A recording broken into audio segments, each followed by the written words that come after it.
Welcome back to the Fenrir Pug Show. It's great to have you here, and if you're new, my name's Rachel and I'm the co-founder here at FenrirCanineLeaders.com. This channel is here to help you raise wonderful pups of your own and become perfect puppy parents to offer your dog a wonderful, healthy and fulfilled life. So to make sure you never miss a future video about our four-legged best friends, hit the subscribe button and turn on the notification bell. Today we're looking at everyone's favourite wrinkly, short-muzzled face dog, the Pug.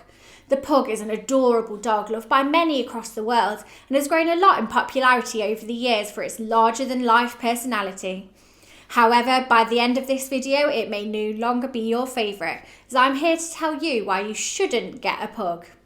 As with all good things, come the bad. And just as you may have a pro list, I'm here to tell you what's on the con list. I'm going to jump in and get started with the healthcare issues that a Pug is prone to. I know it's not an easy one to start on, but it's important I cover it as they can become quite the walking medical bill.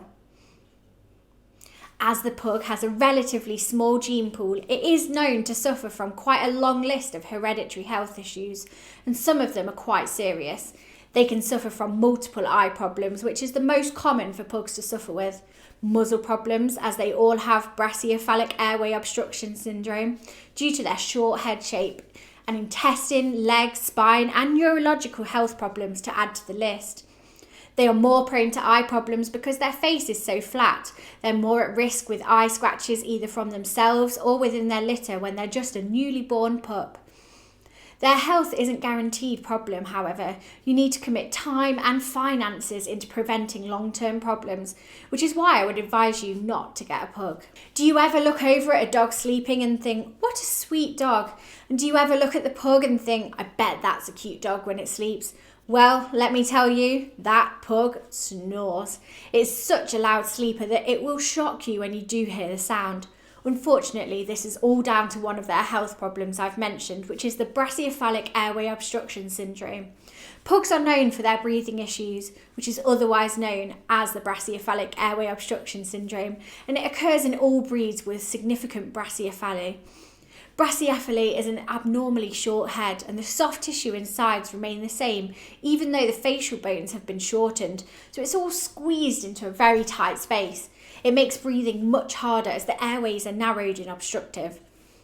BAOS leads to snoring, respiratory noise, mouth breathing and respiratory distress with rapid breathing and struggling for breath. Can lead to collapse and death. Dogs with BAOS are unable to take moderate amounts of exercise, will have disrupted sleep and are very prone to heat stroke. Despite their great companionship, I would advise you not to get the Pug if a quiet, sleeping dog is what you had in mind. Pugs are known to be in the greedy dog category, which you might argue is most dogs, but Pugs are definitely leaders in it. They can quite literally inhale their food. They'll eat anything and everything you give them. Now, of course, you might not see this as a problem, but it can turn into one if your dog becomes overweight, which is what many Pugs are known for. It's not just their own food they will enjoy eating, it will also be yours. If you let them, they devour anything you are munching on. If you don't want to be constantly on Weight Watch with your dog, and you also don't want to be watched with puppy dog eyes at every mealtime, then you probably shouldn't get a Pug. Hey guys, sorry to interrupt the video. I wanted to quickly let you know, if you didn't know already, that I have a completely free course called The Principles to the Perfect Puppy.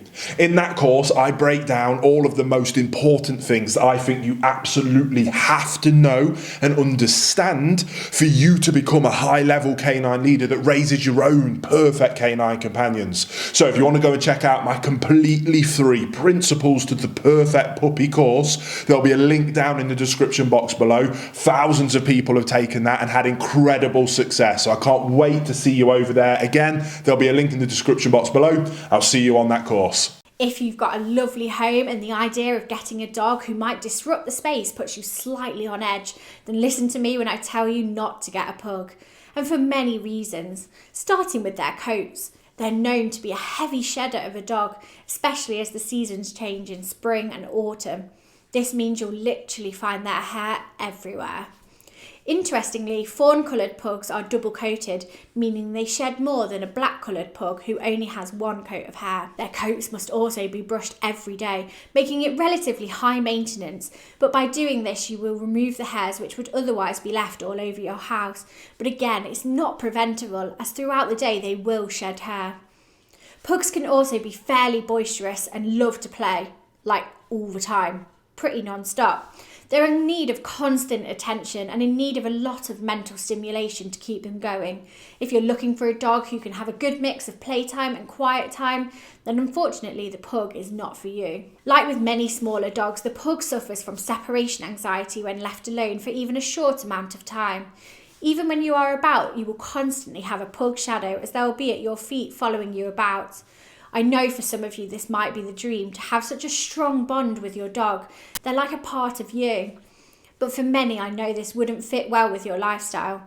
So this being said, you shouldn't get a pug if you need more flexibility and freedom from your dog. So there you have it, a roundup of just a few of the reasons why you shouldn't get a pug. They're wonderful companion dogs, but a lot of hard work, which unfortunately doesn't fit within many people's lifestyles. And people don't realise it until they're in the midst of the hard work, which is why, unfortunately, despite their popularity, they can often be found in dog shelters.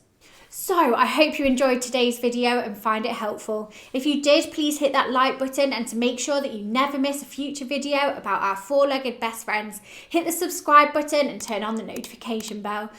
I can't wait to speak to you soon on the Fenrir Pug Show.